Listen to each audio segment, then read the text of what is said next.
Hello student, अब हम लोग पढ़ेंगे शिफ्टिंग ऑफ ओरिजिन के बारे में।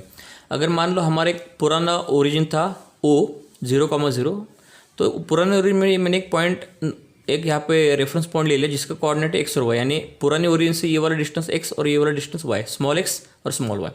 अगर मान लो मैंने ओरिजिन यहाँ से यहाँ शिफ्ट कर दिया और नया ओरिजिन बोला एच कॉमा के, तो ये वाला डिस्टेंस एच होगा, ये वाला के होगा।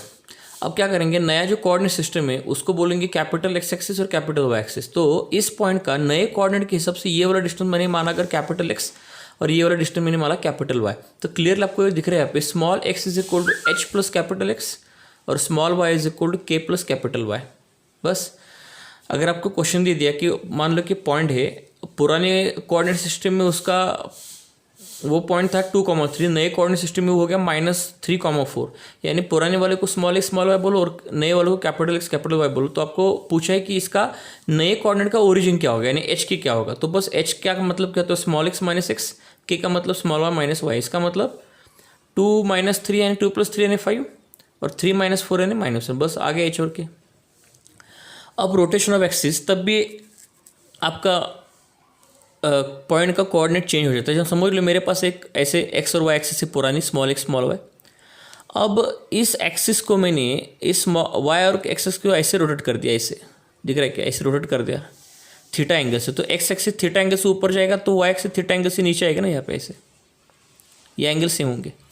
और मान लो यहाँ पे मैंने पॉइंट ले लिया एक्स कॉमा वाई, तो पुराने कोऑर्डिनेट एक्सिस के हिसाब से ये वाला पॉइंट था। अब नए कोऑर्डिनेट जो एक्सिस है रोटेशन की वजह से उसको बोलेंगे कैपिटल एक्स और कैपिटल वाई। तो उसको निकालने का शॉर्टकट तरीका बताऊँ। आप एक टेबल बनाओ, यहाँ पे लिखो कैपिटल एक्स कैपिटल वाई नया एक्सिस सिस्टम और ये स्मॉल एक्स और स्मॉल वाई, उसमें लिखो cos sine theta minus sine theta cos. इसको याद कैसे रखना, सी सी और एस माइनस एस, ऐसे याद रखना, ठीक है। एक्स का वैल्यू निकालना है आपको, कुछ नहीं करना है, ऐसे करो capital X is equal to small X into cos theta plus small Y into sine theta, capital Y is equal to small X into sine theta minus sine theta plus Y into cos theta. बस इस तरीके से आप origin अगर shift हो गया, sorry axis अगर change हो गया due to the rotation of axis, origin यहाँ पे चेंज नहीं होगा, ओरिजिन वही का वही रहेगा। यहाँ पे ओरिजिन चेंज किया था मैंने,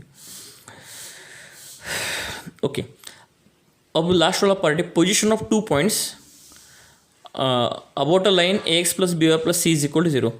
अगर देखो आपको कुछ नहीं करना है, देखो अगर किसी भी पॉइंट को अगर इक्वेशन ऑफ लाइन में आपको डाला और डालने की वजह से अगर वो अगर लाइन को सेटिस्फाई करके आंसर अगर 0 आ गया तो वो पॉइंट उस लाइन पर लाई करता है।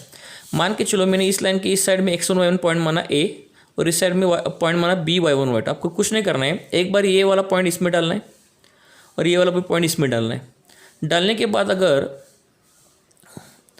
दोनों भी आंसर अगर ग्रेटर देन 0 आ गए या लेस देन 0 आ गए, यानी दोनों का भी सेम साइन आ गया, तो दोनों पॉइंट भी इस लाइन के सेम साइड में लाई करेंगे।